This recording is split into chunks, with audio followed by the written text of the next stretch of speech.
So, in today's episode, I'd like to talk about what it's like working in the banking industry.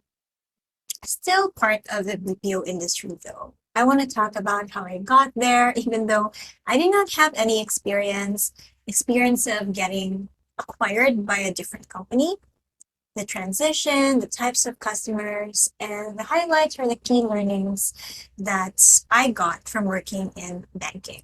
Hi, this is Rhea. You're listening to In Reality, where we talk a lot about career, adulting, and entrepreneurship. So let's begin.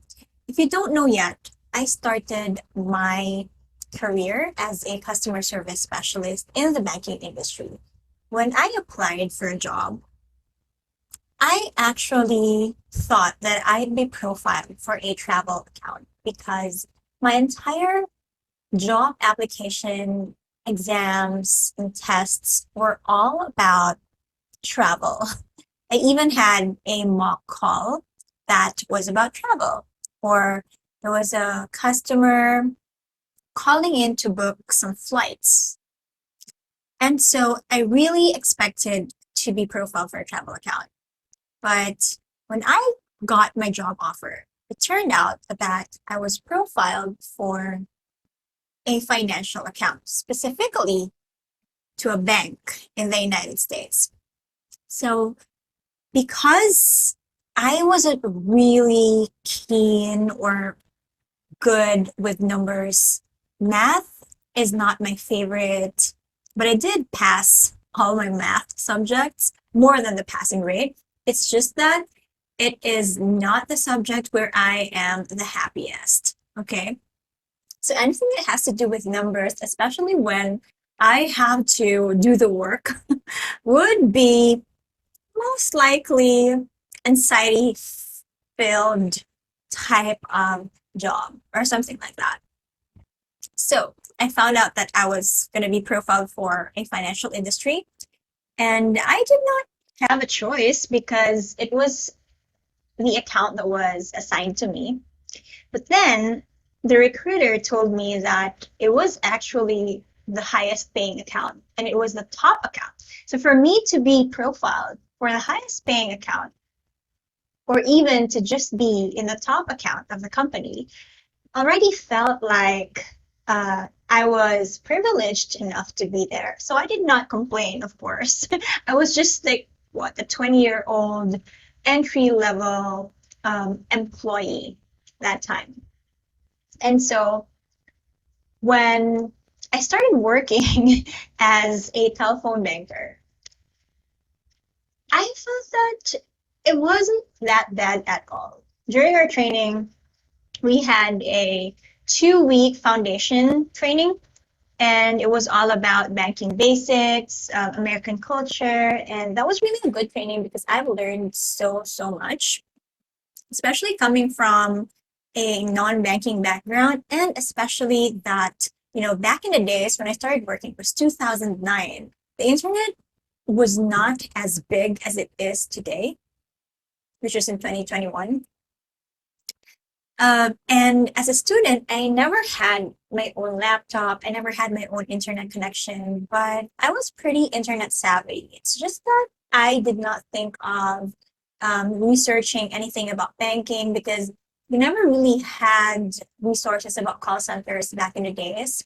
Unlike now, like people like me who keep creating content about BPOs or call centers.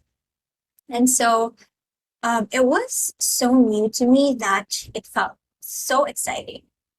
You know the excitement that you have when it's new to you, right? And although it was a bit intimidating, I did not feel out of place at all. But during our training, there were 14 of us in the class, and I should say I was one of those who would always get a high score during exams, because, well, in terms of, let's say, theories and concepts and memorizing things, I was pretty good at that. So I'd always ace my written exams. I wasn't that bad with mock calls either. I think I pretty nailed most of my mock calls, especially that I was pretty confident with my communication skills back then. I wasn't the best, of course, but I did believe in myself that time that I could actually do it. And so it just channeled all the way through training until I was endorsed to production floor. So that's the training. When we first had our mock call, I was so nervous, but I did it correctly. There were no tools involved yet when we had our first mock call. It was just like practice something, and I aced it. I did it very well, according to my trainer. So I was pretty confident. But during my first ever graded mock call, I had heart palpitations, and that was, I think, because I was so nervous with the outcome. I was really so nervous because the graded mock call would determine whether you would pass your training or not. Unfortunately, and fortunately, not unfortunately, and fortunately, I was able to ace my mock calls. So we had our process training, and there were some hiccups and challenges because I was feeling a bit anxious when we were transitioned to a night shift. For the first 2 weeks of our training, we had a 2 p.m. to 11 p.m. schedule. So it was still okay with me because it's pretty much like just staying late to work. And it's not as different as what I was doing back in college. And then after 2 weeks, we were transitioned to a 7 p.m. to 4 a.m. schedule. And it was terrible because I had to adjust to the night shift, and it wasn't good because I would always feel sleepy. So that was a bit of a hiccup, but then I was able to overcome that. And after training, I passed with flying colors. I was endorsed. Actually, all of us were endorsed. All 14 of us were endorsed to nesting, wherein we would already take calls. I was able to really feel how it is like to work as a telephone banker. And it was pretty much just like working in an actual bank, but you're assisting customers over the phone. I have never worked in an actual bank, by the way, like in a branch. I haven't done that.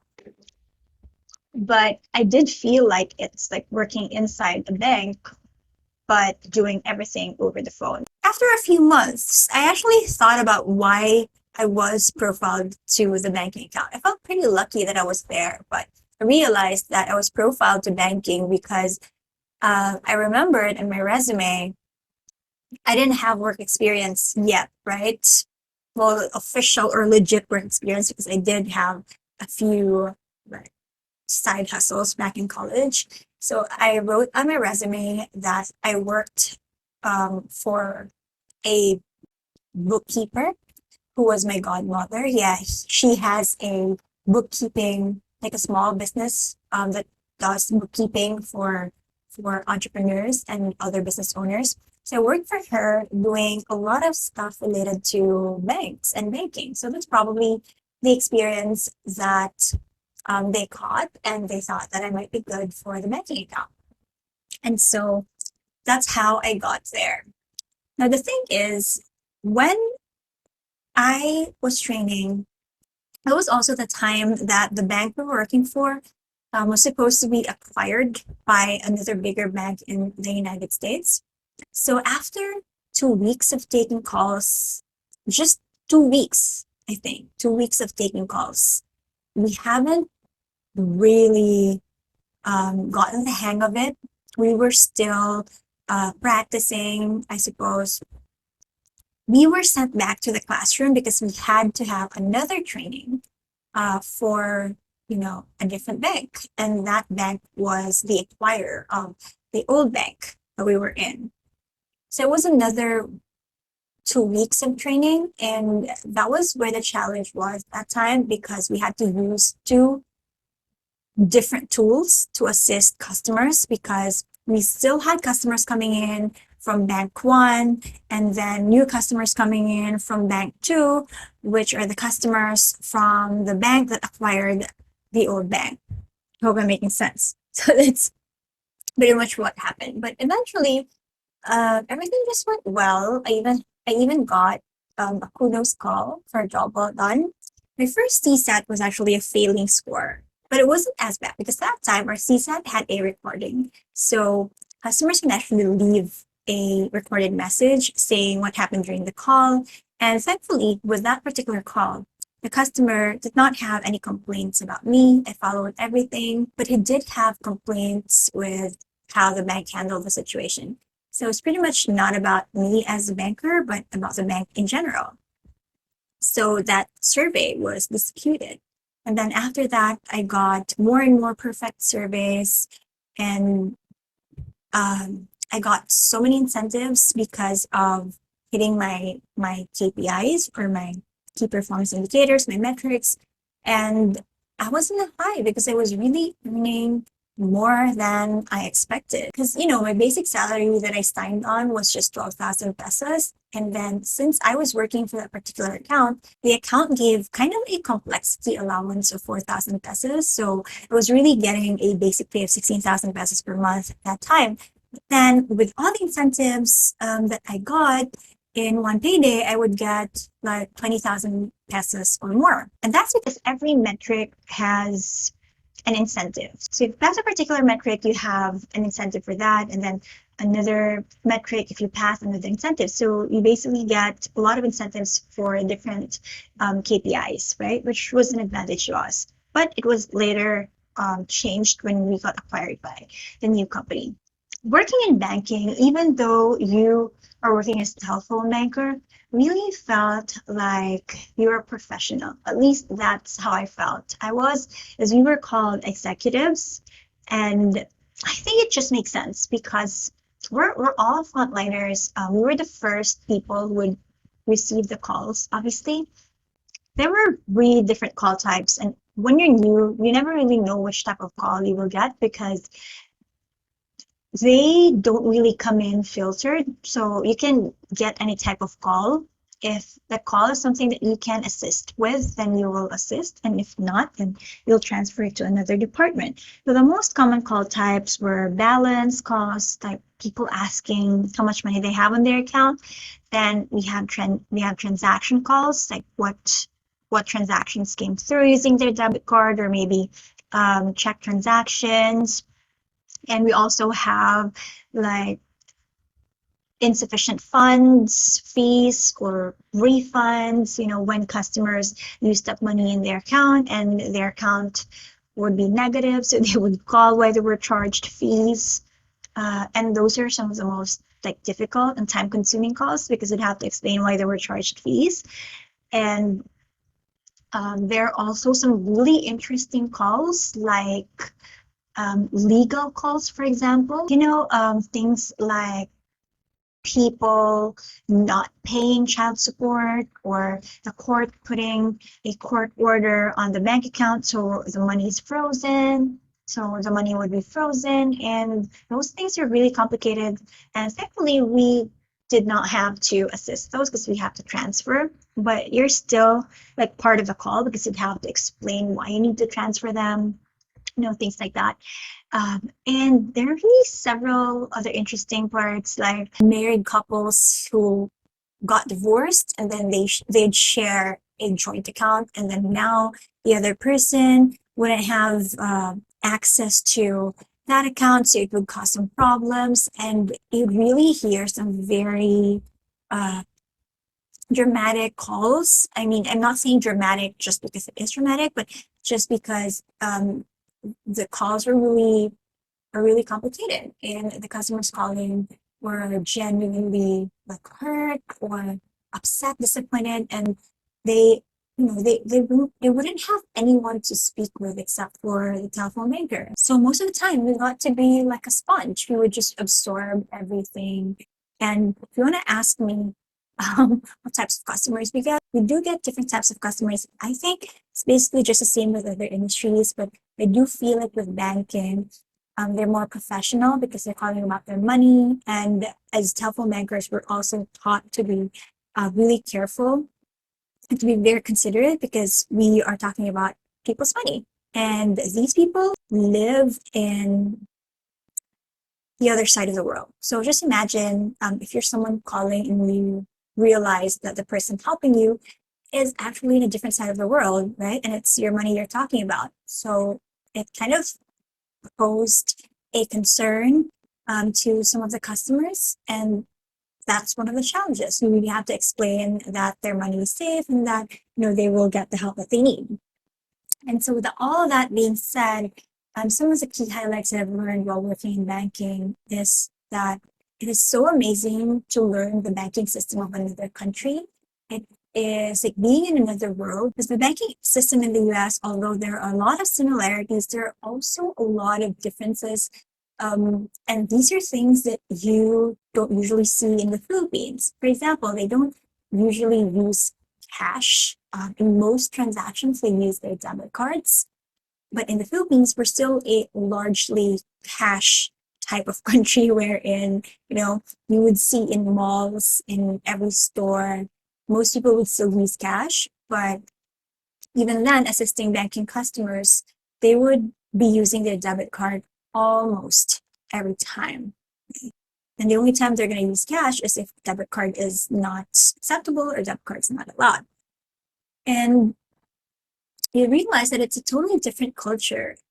And just by being there, just by working as a telephone banker, knowing that you're learning something new, something completely different from what you're used to, is already like a level up of your education, right?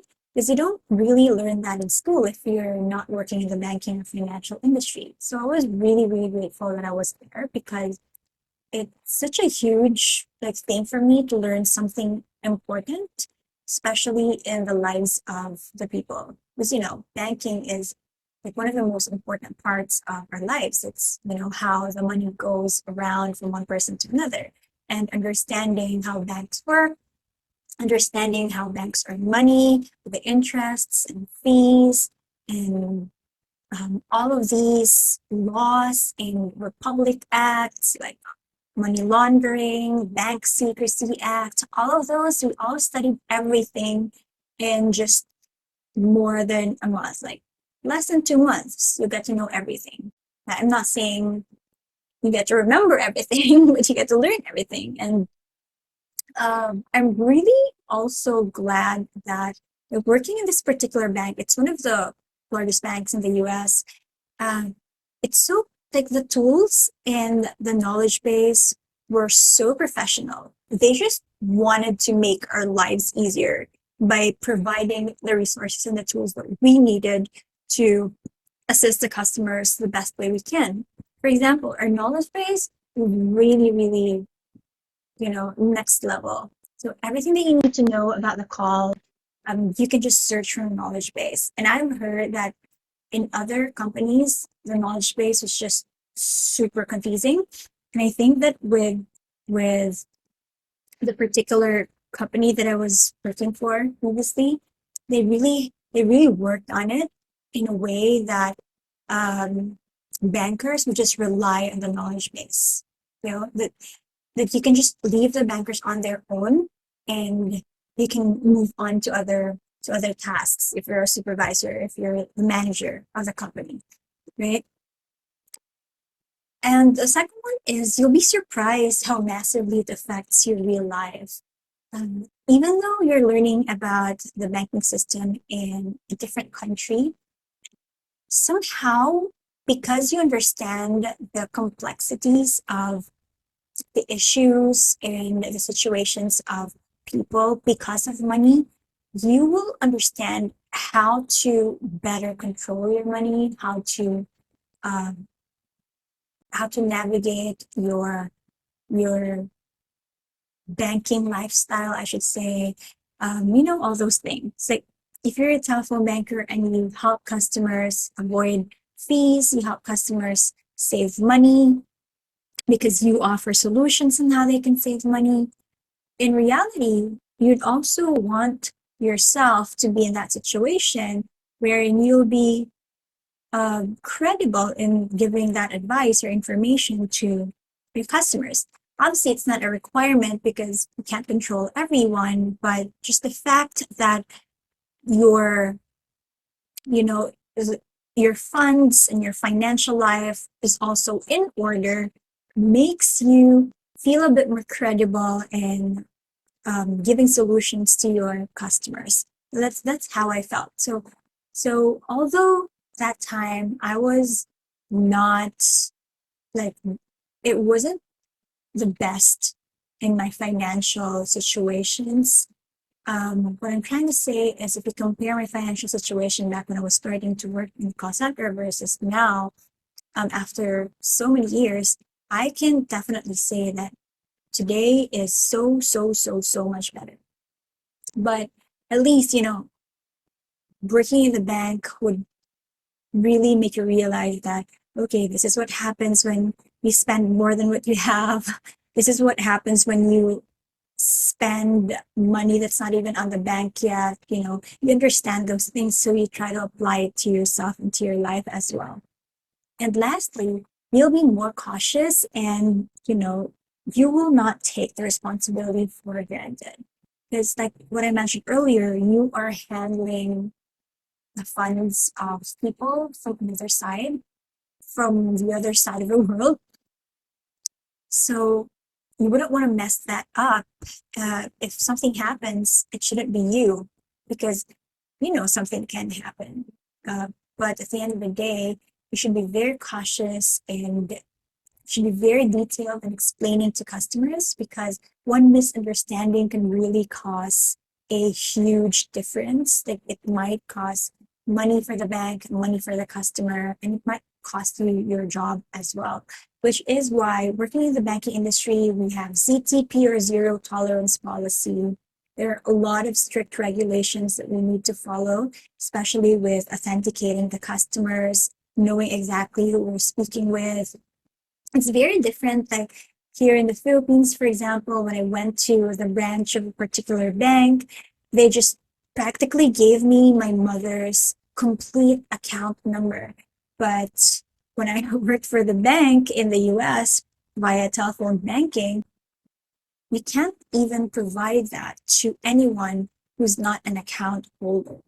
So you really have to be an account holder and you need to be authenticated in the branch to get the account number and not over the phone. So there's a really big difference on that. And so much more.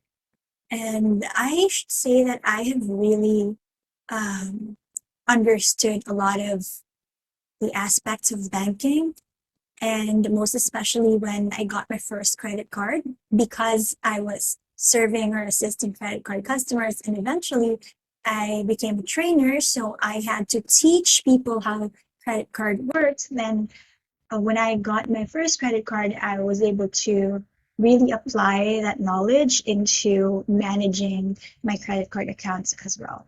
So I should say it was one of the best learning moments in my life working in the banking industry. I loved that account. I never wanted to be transferred or anything. So I just worked in one account in my life. Actually, it's just banking. And if in any case I'd work again, for example, I'd be very much like honored to be back in the banking account. And maybe, yeah, I would be very interested to try other accounts, but banking was just, it has become my comfort zone and it has become easier for me over the years. So yeah, that's how it feels like. Thanks for tuning in to this podcast episode. Follow me on social media by checking out the links in the description box. See you in the next one.